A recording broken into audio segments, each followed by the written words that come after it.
Good morning, everybody, and welcome out to Board Game Breakfast on the Dice Tower. My name is Chris Yi. I'm Wendy Yi. And good morning, I'm Eric Summerer. Awesome. Eric has returned from the void. His month-long slumber has come to an end. Was it really That's restful? where I've been this whole time, is in the void. Yes. No, it's been busy. I went to Europe. I went on all sorts of adventures. The family's back to school, and I saw the new Downton Abbey movie, and I'm here to spill the tea. Wait, there's a new Downton Abbey movie? Why didn't you tell me, Wendy? Crickets. But I never got into that show, actually. But have you seen The Naked Gun yet, Eric? No, I have not seen the net. My family does not like going to the movies. They've decided that they'll just wait the month until it shows up on streaming and we can watch it at home eventually. I mean, that's more affordable. Yeah. But I like the theater. I do like the theater. Yeah, but movies cost $18 here now for like super basic seats, like not recliners, not anything fancy. Well, no. We went to a different movie theater, and it was only like 12. It was down to like a normal, like normal 10 or 10, 12 or something like that. But the trade-off is they show you 40 minutes of movie trailers. There's a commercial break in between the trailers, but it saves you $8. I'll take it. Yeah. Each their No, I do own. the subscription method at our local theater, except we don't go often enough, so the credits just sort of stack up, and then the whole family goes, and then the credits stack up, and then I go, and then the credits stack up, and I have a lot of credits. So if you ever come visit, I will take you to the movies. We're going to go see Hey. Naked Gun together. All right. Today's episode of Board Game Breakfast, we got a couple of quick announcements before we jump into things proper. One, welcome back, Eric. You'll have to tell us about Europe and your glamping trip and stuff later. Glamping. Yes. But really quick, we have this week coming up, the second half of the week. You're going to see all the live streams scheduled. We're going to be at the World Series of Board Gaming. So starting Friday through the weekend through Tuesday of the following week, we're going to be showcasing like the different tournament plays and stuff. We're going to be commentating on all of the different matches there, but we're also going to be doing like Tom's going to be playing, Z and Mill are going to be doing a couple live games and stuff, a couple of interviews, just other fun coverage of the event, and so make sure to check that out, the World Series of Board Gaming. But if you want to play games in Las Vegas at a board game convention, and literally this week is too short notice for you, you can go to dicetowerwest.com and register for that. Because that's in the spring, and that's in March, right? Mm-hmm. Yep. Yeah, which is a lovely time of year. I imagine it's still pretty hot in Vegas right now. Right now, it is, I just checked, Oh, you it's checked? 7,000 degrees, Okay. I mean, it's 7,000 degrees here as well. We just have bugs. but in March, it's lovely. So dicetowerwest.com if you want to come check out a fantastic board game convention in our hometown, a fantastic city. And Eric, tell the nice folks about the Dice Tower Cruise, which registration is also open. Well, it's just like that, what you just described, only slightly more temperate, more wet, and floating. But not wet board games. That would be weird. Right, no. We protect the board games from the moisture for you. With a ship. That's how we protect it in the ocean. We contain it in a ship. This is getting more convoluted of an explanation. It's just like Vegas. Oh, well, there is a casino. But yes, There we is. have- That's true. Do we laminate the board games into the ship? Is that how we create the waterproof nature of... we wrap them in plastic. We do. It's scientifically accurate. Yes. But yeah, so dicetowercruise.com if you want to come check out a Caribbean cruise in January, where, as Eric said, quite temperate, lovely time of year, and you get to play games with us at one of these conventions. So registration for both West and the cruise are open right now. That so they are. Don't miss out on the early rates and everything. And this handsome guy over here is going to tell you about our sponsor, Grip Mats. Let's go. This show is sponsored by GripMat, who makes custom play mats for many of your favorite games. With their custom grip surface, you can keep cards and tiles in place without worrying about messing up the gameplay. Or you can get one without the grip surface if you just want a great-looking mat. Whether sprucing up a hot new title or an old classic, consider picking up a grip mat in the Etsy link below.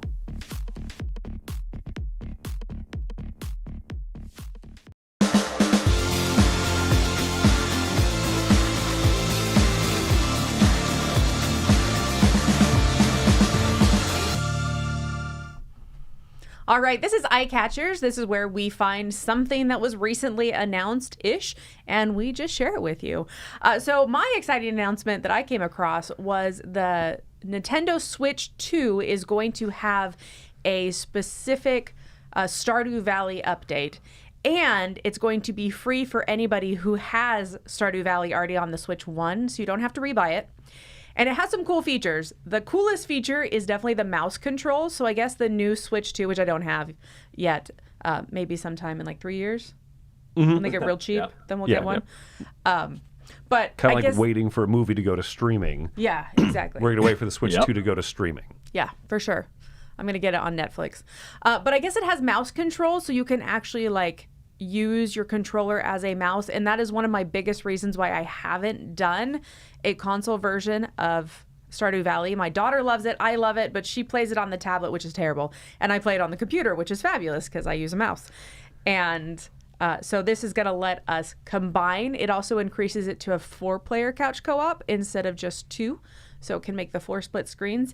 And the last thing that it does is that it does like free family share so that you can have, like if one person owns the game on Switch 1, then you can share it with 4 or 3 other people on their Switches, and you guys can all play at once. So only one copy of the game is needed to be able to do all of that online play, which is cool. You know what they say? Switches get stitches.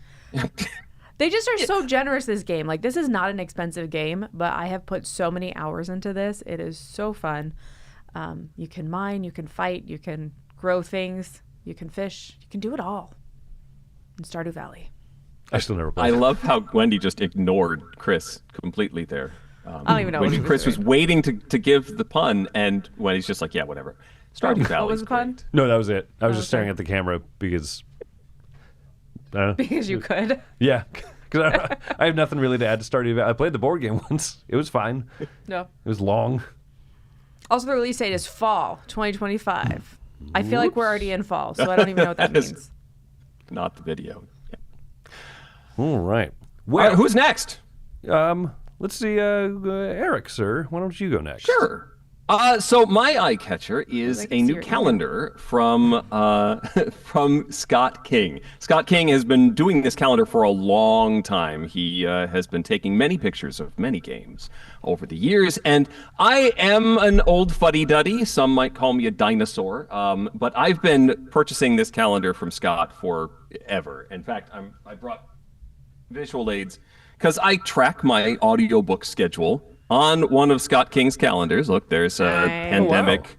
wow. Which one is this? This is Rapid Response, the real-time one. But all of these little flags are books. So as the schedule moves, I can move the little Post-it flags, and I just like to keep track of my schedule that way.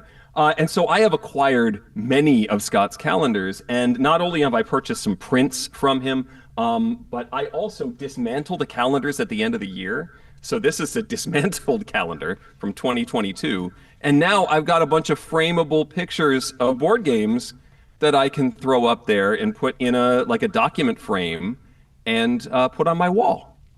So that's been my plan for many years. You can back Scott's calendar, and you can even choose which images you want. You can get whatever his assortment, whatever he thinks the best 12 are. Don't follow that. You can get it custom and choose which games you want, and there's several hundred images to choose. Look at the Pokemon one.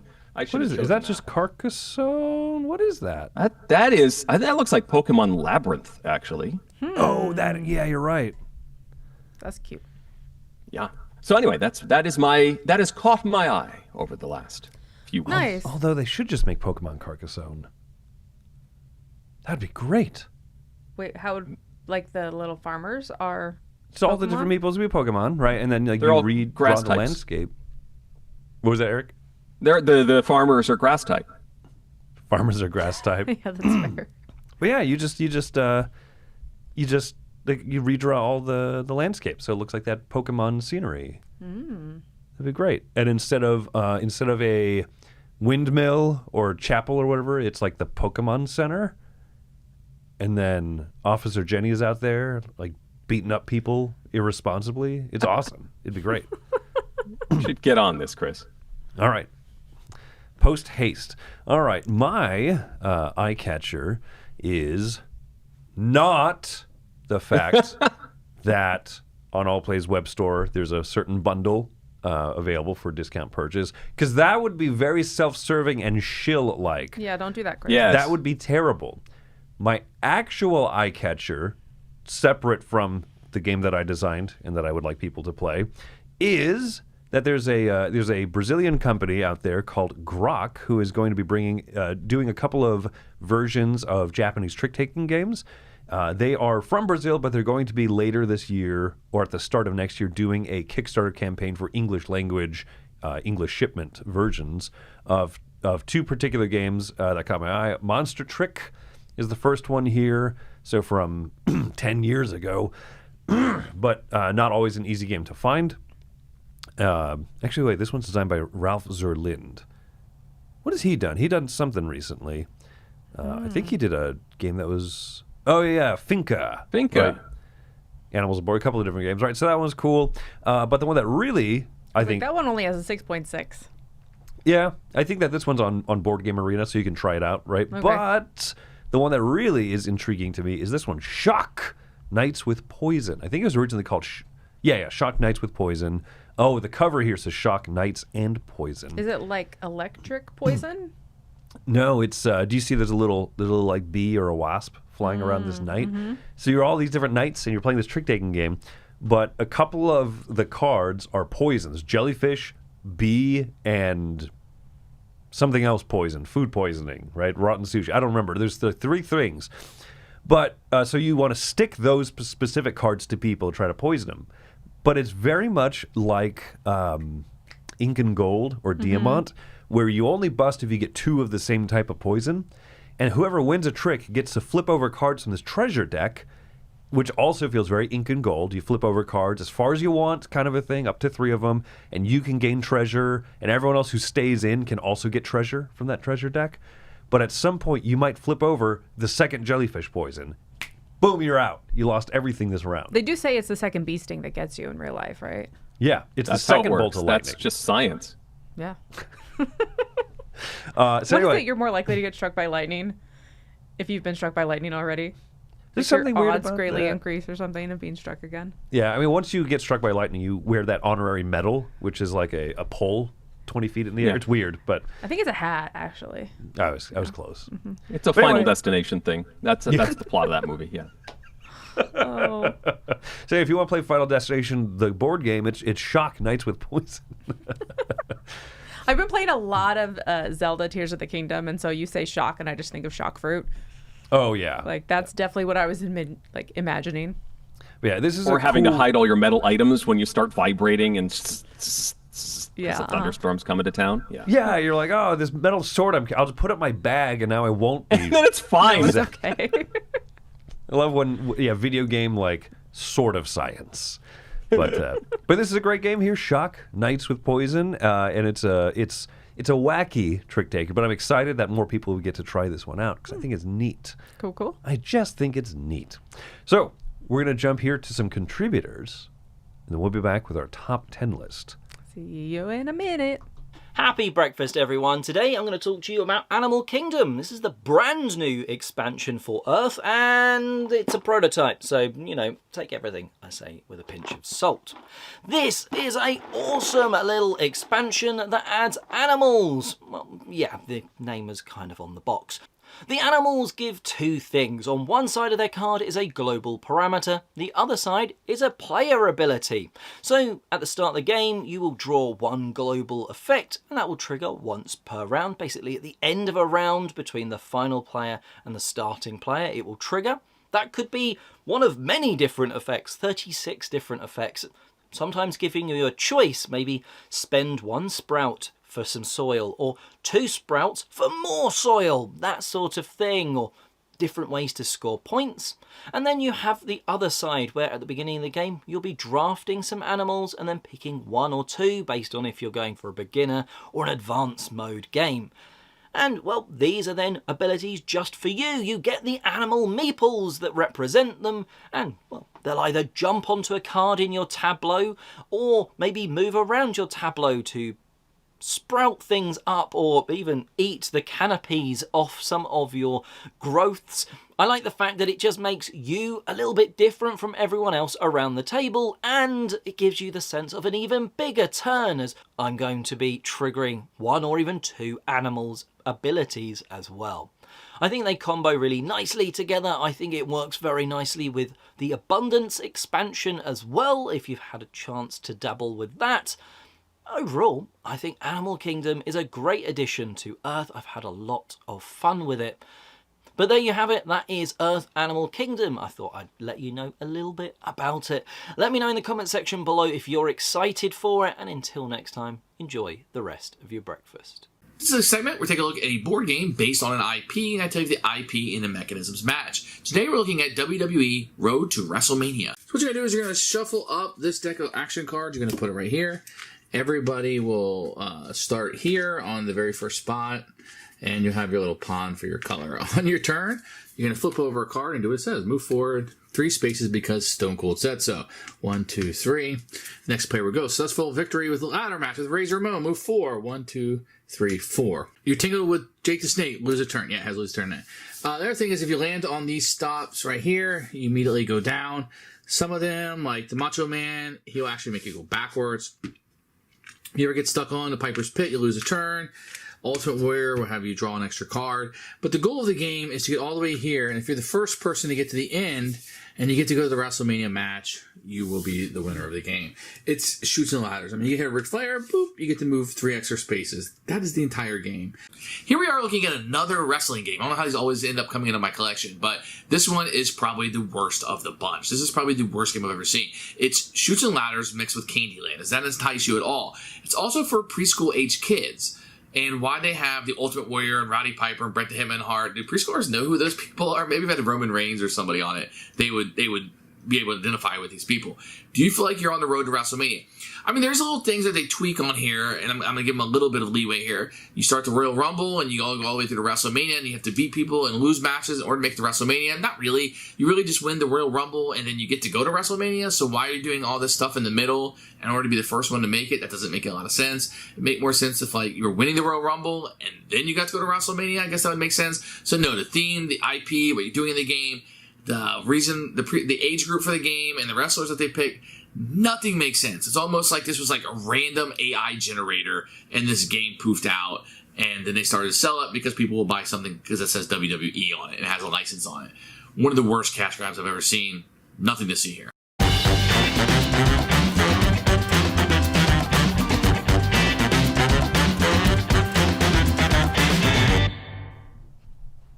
It is time for our top 10, and it is the season for the pumpkin spice latte. And so we have decided the decorations are out, the special cups are, I think they are, I don't know. I don't go to Starbucks that often. But it is pumpkin spice latte time, and so we have decided to present our top 10 pumpkin spice latte games. I think I'll just begin, but I do want to mention that as we have a top 10, if you've been away for a while, as I have, we each do 3 games, and you, as a chat, a collective chat, gets to contribute to the number 1 game. So if you think of one that we have not mentioned, be sure to throw it in the chat, and maybe we will select it for the number 1 game. But we'll begin with my number 10. I'm going to focus on the pumpkins from Quacks. The pumpkin piece in the Quacks of Quedlinburg is sort of a basic piece, especially the original version of the pumpkin. But if you get the first expansion that has the number 6 pumpkin, it can become a very, very valuable piece. It's expensive, but it's definitely worth it because it always works as a 6. Pretty strong piece right there, which is why my number 10 is the pumpkins from Quacks. Ooh. Yeah. Okay. Just make them a little spicier even. Are you next or am I next? I'm next. This is the Grand Austria Hotel, right? Just imagine just having a little bit of, we've already served coffee and wine, and I always say the next thing wrong. Strudel? Strudel? Streusel? Oh, I say strudel. Is it streusel? Strusseldorf? Is it streusel, Eric? I have no trust you idea. on- I trust you on these things. You seem more cold. You've been to Europe more recently than I have. So It's you true. would know I didn't these. have any streusel, strodel, striddle. He was I don't know. specifically in the European Void version of Europe, though. That's fair. so Yeah. You never know. They might say things differently. Yeah, you serve your customers cake and toaster streusel, and you make them sleepy, and then you put them up in their room, right? And you could just have like a basic wing of your hotel. And there you go. That's Grand Austria Hotel. I've taught you how to play the entire game.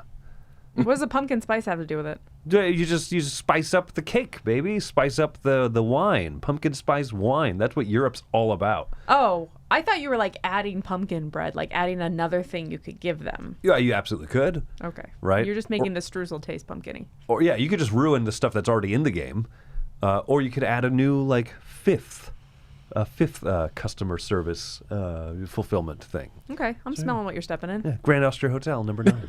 All right, so mine is Dune Imperium. So in the lore of Dune, you have this stuff called spice, and it's basically a drug that like enhances your mind if you take a little bit, and if you take a lot of it, you probably will die. But if you don't die, you become kind of demigod-ish, where you can fold space around you instead of moving, you can move space. Anyways, it's a whole thing. But it just looks like red sand, and I think that it should be flavored nicely. So this needs pumpkin spice, and then we can change all the little like dune sand looking things into cute little pumpkins. Little lattes. Little pumpkin spice lattes. There you Drink go. your sand. We're not flying fast enough. On it, Captain. There you go. I can see space. Only available seasonally, though. Yeah, of course. All right, I will see your spice and bring you my number 7 game, which is Goa. This is an older title from Rudiger Dorn, where you are trading all sorts of spices. It's got a cool action selection mechanism where you start from one corner of that central grid, and you have to like chart courses, and people can choose their actions based on where you go, and there's an auction mechanism. But what I remember so much is the little spice bag meeples. Who needs miniatures? You've got these spice bag meeples that, if you turn in a particular direction, look like, duck heads or something. But they're definitely bags of spice, and you could be selling pumpkin spice in Goa. You could, Aw. with those cute little spice bag meeples. My You number could, 7. especially if you made them a little orange. When you put a little pumpkin on the Yes. front, like a little screen printing. And you mark your sales with little Ugg boots. Oh, I went there. We're making fun of the basic girls today. Number 6 coming from me here. This is Order Overload Cafe.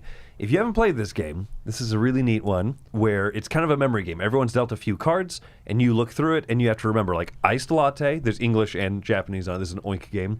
You're like, oh, okay, iced latte, and then the next one is, like, lemon loaf, and, you look at your cards, you memorize it. Then you shuffle them up, and you deal them across everybody, and then you have to try to remember what you had, and you have to try to call out the orders. It's a very strange game. It's a silly cooperative memory game. But yeah, just a little more variety. Just throw in some of that little that pumpkin spice to give you some new recipes and some new things to yell at your friends about. Like, of course I'm holding lemon loaf, you buffoon! Ooh, I want to be holding a lemon loaf right now. That would be so good. Oh, that really makes me want lemon loaf. Yeah, okay. Why? How could you? I don't even like going to Starbucks. We're talking about pumpkin spice. You should not be hungry. That's like the one good thing they have at Starbucks that I like. Is that lemon cake that costs $15 a slice, more than seeing a movie with 45 minutes of free ads. I had a roommate in college who worked at Starbucks, and we got all of her leftover lemon loaf, like day-old lemon loaf. It was delicious. All right, well, I too have a coffee game, and that is Seize the Bean. And I remember when this came out, Tom was just like, this is like the quintessential game where there's way too much Kickstarter bloat. So why not add another expansion to it? Let's add in some pumpkin spice to this. That's what this needs. It just needs more. A little bit of seasoning, a little bit more convolutedness. Yeah. Good call. Yeah. Have you played this one, Eric? I haven't played this one. It looks like it has a lot of things. It has I a see lot cell of things. phones, and is that a dumpster fire and croissants? It is all the things. There's I'm trying to remember. There's a scoop mechanism, right? So it comes with those coffee bean pieces, which are great pieces, and then it comes with a scoop. And I think, But don't really stick them in your blender. I think there's like a mechanism. I don't remember. It's been a while since I played this one. I think that you like literally scoop up and you try to not get too many beans, but not too few. There's a weird like sort of push luck thing with the actual scooper over there. So it's a dexterity game in addition to whatever this is? I think so. You gotta seize those beans, Chris. Yeah. Via the scoop. The pumpkin spice scoop. Maybe I'm remembering wrong. Maybe I made up a more fun version of this game in my own mind where I was like, Probably. "Ooh, whoa, look at this. 6 beans. That's what I sound like in my own memories, by the way. You sound like That's Mrs. young Doubtfire. Chris. Marry me and make me the happiest person alive. And Like a seize the Scooby-Doo. bean! My memories, of course, are very different. All right, moving on to my number 4. I need to see the origin of these coffee beans, so I'm looking at a game called Cafe, which is a game where you have to harvest the beans, you have to grow them, you have to roast them, and you do this through this mechanism of layering cards over pieces of your current empire, and the more symbols you have, the more you can do when you trigger one of these abilities, and you're trying to be efficient. Get coffee to your cafes. And if you had to grow pumpkin spice latte beans, that would be a much more complicated version of Cafe, and well worth a look. My number 4, Cafe. Yeah, how do they get the pumpkin spice into the beans? In the You have to ground. grow a particular variety of bean. Yeah, obviously. You take I wonder if pumpkin it's a- seeds, you put them in the ground, and then you roast those. I thought it was like a cross-pollination thing. Like you grow the pumpkin plant next to the bean plant, and then the bees cross-pollinate, and then your pumpkins taste like coffee, and your beans taste like pumpkin spice. If a bee stings a pumpkin and a coffee plant, then you make coffee out of that. 1 sting is okay. 2 kills you. Oh, no, you 2. cut open the mini pumpkin, and you pour your It's coffee delicious. in it after you know. Oh my gosh! Scoop it out? It's like the basic autumn season version of like the coconut drink in the Caribbean. Yes. They mix some lemon juice and water in this coconut. $40.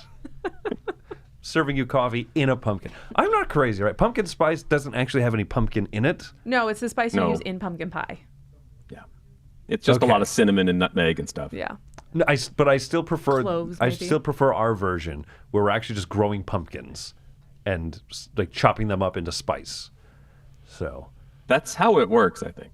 Is allspice a mix of spices, or is it just a single spice? it's a deodorant. It is always the confused me. allspice.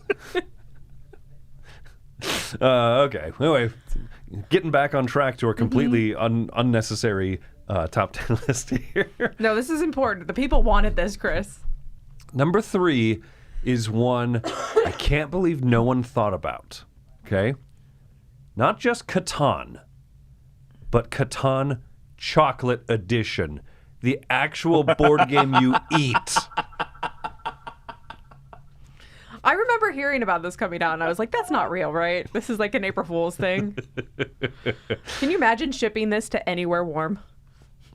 Yes. Like, it only ships in the winter to northern states. Yeah. Yeah, yeah. yeah. How is this not the most obvious pick? This is the actual board game you eat. You unwrap the chocolate. I don't even think there was much of a game to this one. I don't know what it is. It looks like there's a spinner and there's chocolate bars that have like wood and sheep on the outside. And I have to imagine that the person who was like, I get the sheep chocolate. I found some wool in that bite. Yeah. Tasty. So there you go. Catan Chocolate Spiele. Okay, you know what? I never actually looked at that version, and it looks kind of disappointing. I wanted a chocolate board and chocolate cards. And chocolate sheep. Can you imagine that nice, Ooh. thin chocolate card? Like, oh, that would be good. I like it. Melts in your mouth. All right, my last one, I also have a diatribe for, and this is the game Piece o' Cake. There is no cake in this game, and it drives me nuts. That's my diatribe. It was very short.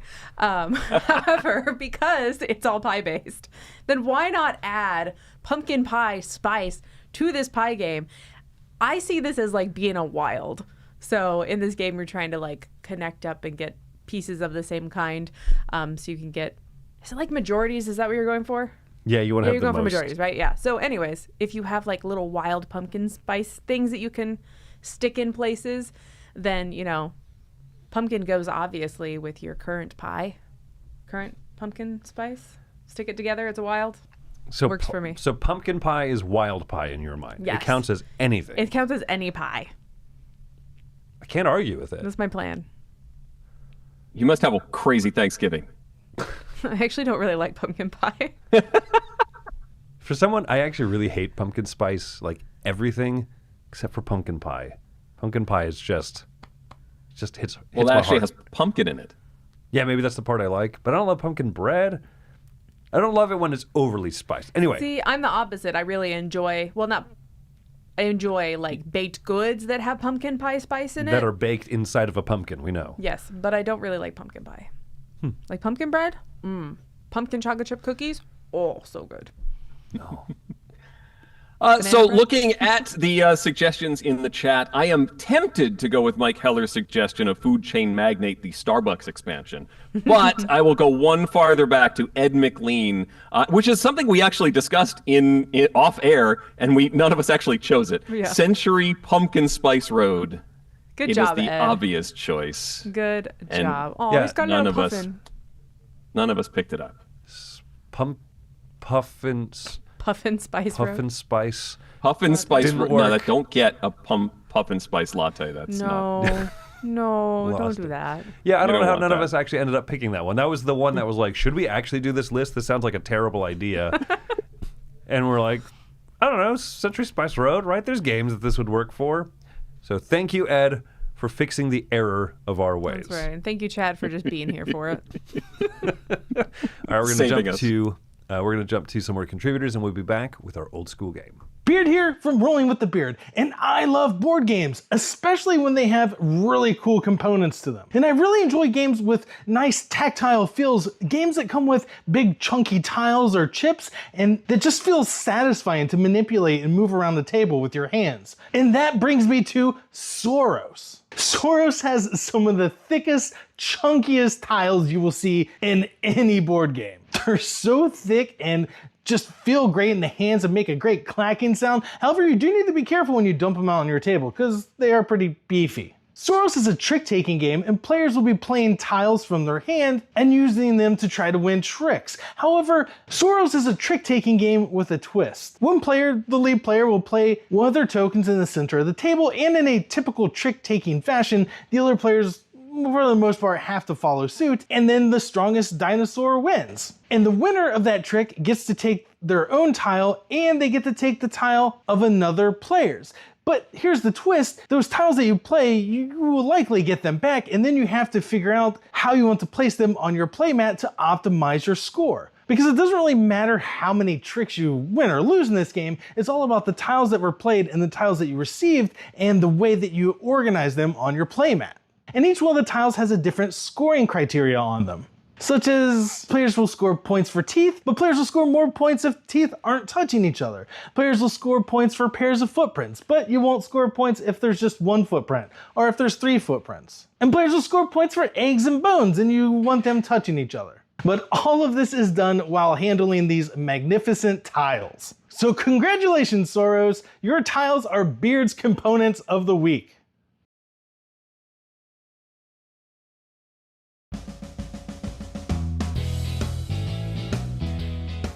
Hello, and welcome back to Retro Board Game Corner. Here I have Indiana Jones from Raiders of the Lost Ark, the board game, published in 1982 by Parker Brothers. Wait a minute. You've done that game before. No, I haven't. I've done the Kenner version of the game.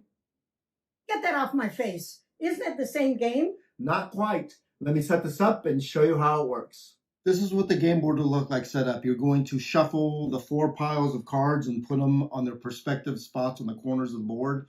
Each player is going to have their token on each of the corners of the board. On your turn, you're going to spin the spinner. Yay, a spinner! And move that many spaces in a clockwise direction, following the instructions on the board. For example, if you land here on a hazard space, you have to respin the spinner a 4, 5, or 6, or you're going to lose a card that you already have. When you end your turn on a corner space, you can go ahead and draw that card if you don't already have a card of that specific type. As you make your way around the board, what you're trying to do is get 4 cards of the same color of all 4 different types. If you have done that, you've won the game. Sometimes board game companies with the same IP made similar board games. But the big difference here is that Parker Brothers had the rights to use Harrison Ford's likeness, where Kenner did not. Well, that's all the time I have for now. If you have a comment, comment below, or you can X them to me at RetroBoardGamer. And as always, may your rolls be high. What we do here is go back.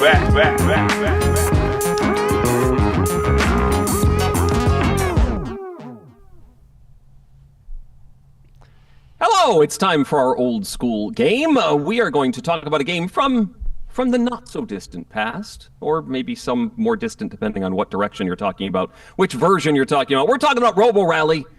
We're going to talk about some robot-based combat. Robo Rally. Much more distant. Take Ed out of the way. This is from designer Richard Garfield. The original version of Robo Rally is from the mid-90s. It actually predates Catan, believe it or not. It is a game about taking your little robots, programming them to go through an obstacle course of danger and mayhem, and hopefully hitting a bunch of flags before your opponents do. There have been many versions and many sort of rules tweaks over the years to Robo Rally. I think I've played just about every version at some point over the years. The first version is a little bit more punishing about when you die and when you come back, and they've sort of smoothed things out. There have been missteps. It's now more of a deck building system. Where damage that you take is going to put cards into your deck, clogging up your hand, making it difficult for you to program. Makes it a little bit easier for you to get that damage out of your hand. But there's conveyor belts, there are lasers, there are robot weapon upgrades, and there's even a Transformers version that you can play and not only blow up your friends, but transform while doing it. Chris and Wendy, have you played Robo Rally lately? You know, I played probably the original version in, I don't know, somewhere between 2005 and 2010. And I didn't know about hobby board gaming yet. And so this one just blew my mind. I was like, oh my gosh, this is so different than a roll and move game and all the apples to apples games we've been playing. And so it just was brought to a game night and it was fun. And I remember liking it. And I remember it would be in utter chaos. I didn't play Robo Rally until...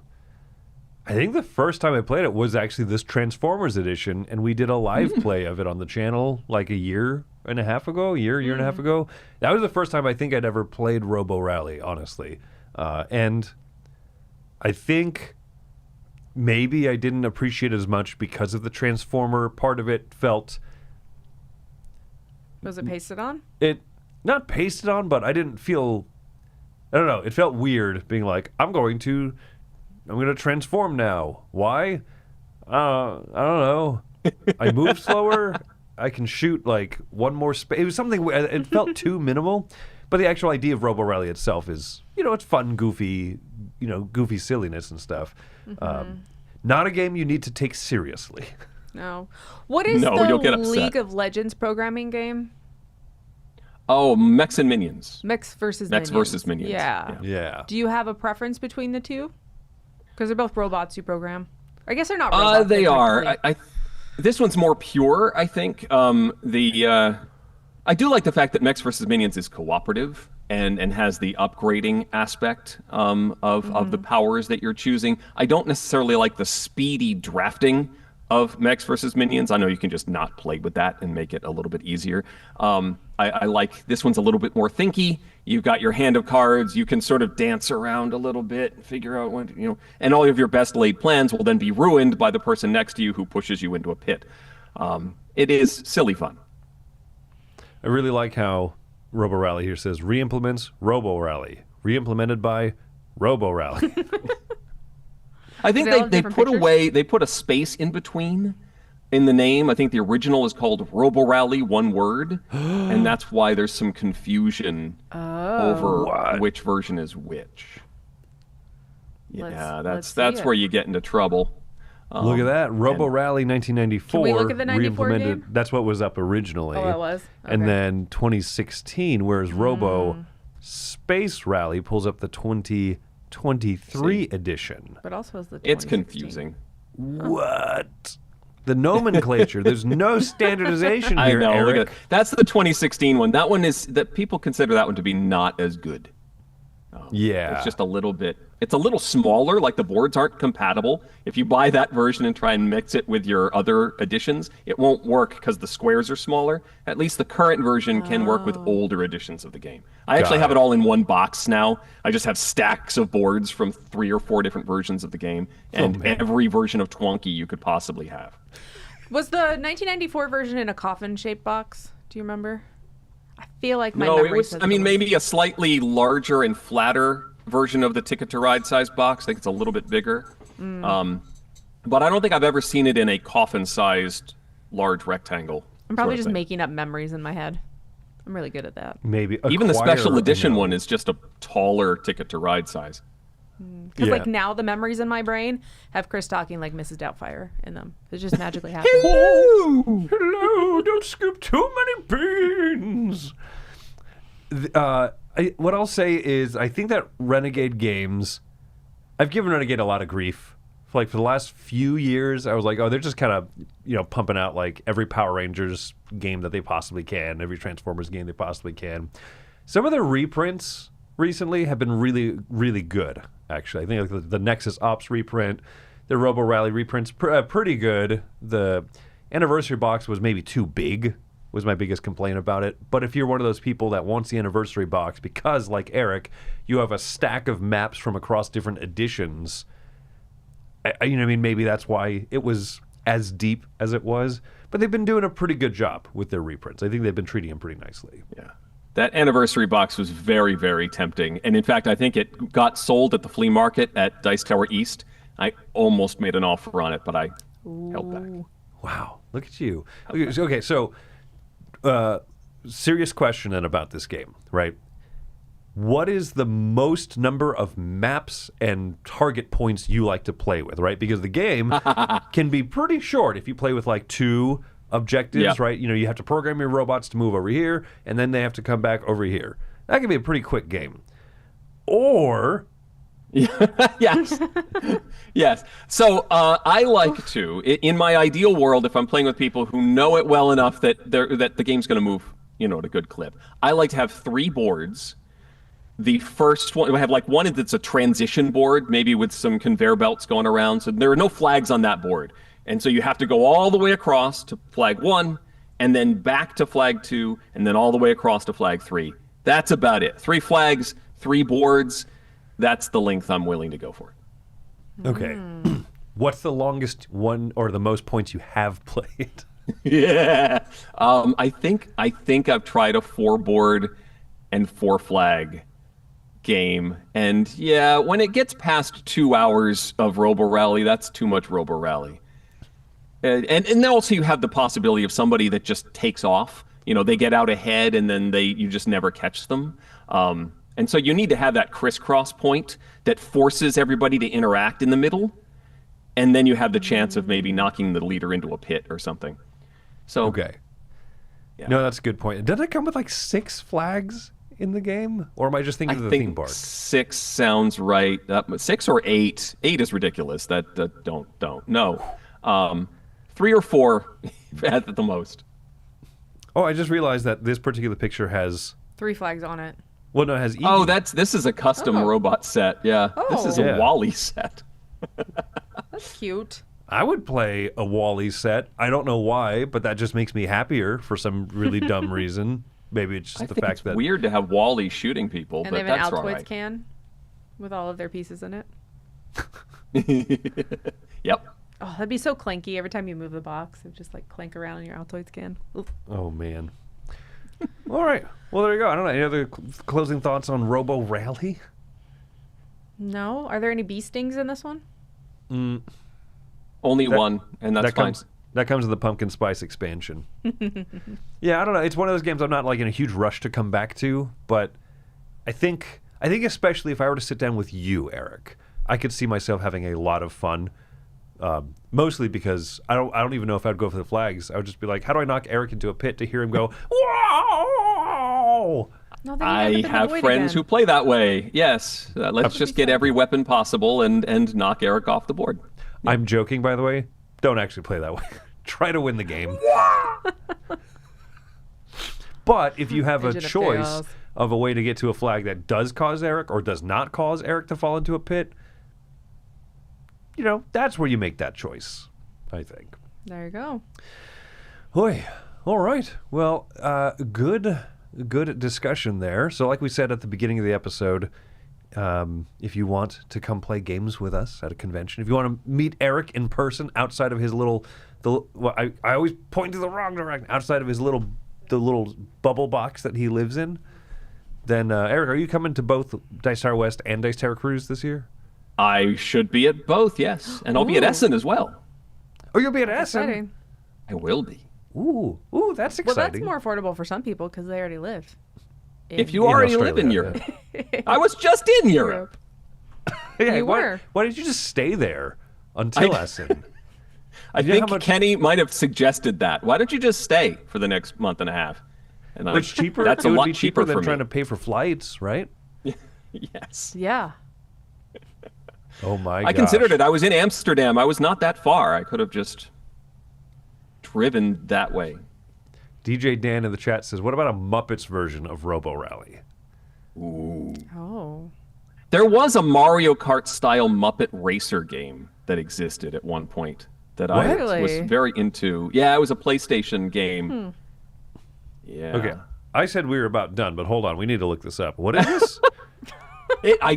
And maybe it's a fever dream, but I remember driving around as Muppet characters, and one of the courses was the Muppet Theater, and Muppet Race Mania. yeah, that's it. Is this it? That's a Wawa commercial. That's not. Okay, But we're yeah, not it sponsored by was Wawa. a. Ooh, look at that delicious sauce. Ooh, What wow, is you that? can dip Jalapenos. any of your jalapeno covered pizza macaroni bites into. Look You at that could just- texture on that. There it mac is. and Yeah, cheese. that is. I had this game, and you ride around, collecting stars and. Oh, and then there's a Oh, this is like a review Muppet of the reviewer game. guy. Okay. I want to see the polygons again. Go back. Go back. Wait, he's saying that this is the Muppets' best. No. No, we don't want a real person. Oh, No, you're I'm just sure a that you're a very human. nice We don't want to person. hear. This is an Quick, Chris, hour-long fast review. forward. What is happening? Show the This show is an the hour-long game. review. Okay. There we go. Yeah, you drove around. This is the Oh, is Muppet that Christmas Kermit? Carol board, Oh, Kermit. and you ride around and do cool stuff. Anyway, yes. Oh, Puppet Spice. There we go. Puppet Spice Latte. Yes. See, we bring it all around again. That's what we do on Board Game Breakfast, folks. It's all about food. What you think is derailing, what you think is just losing the plot. No. This is an M. Night Shyamalan style full circle plot twist at the. No, that he's a really bad example of a director. Chris was a Muppet the entire time. Christopher Nolan. That thing that you thought was maybe not super important at one point, it comes back around. All right. Anyways, thanks for joining us today. I'm Wendy Yi. I want to see Muppets version of Tenet now. Chris Yi. And I'm Eric Summerer. Back to the void.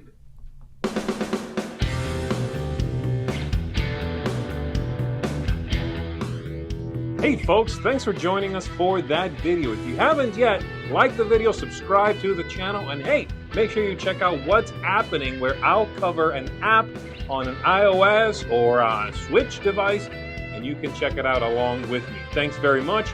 You've been watching The Dice Tower.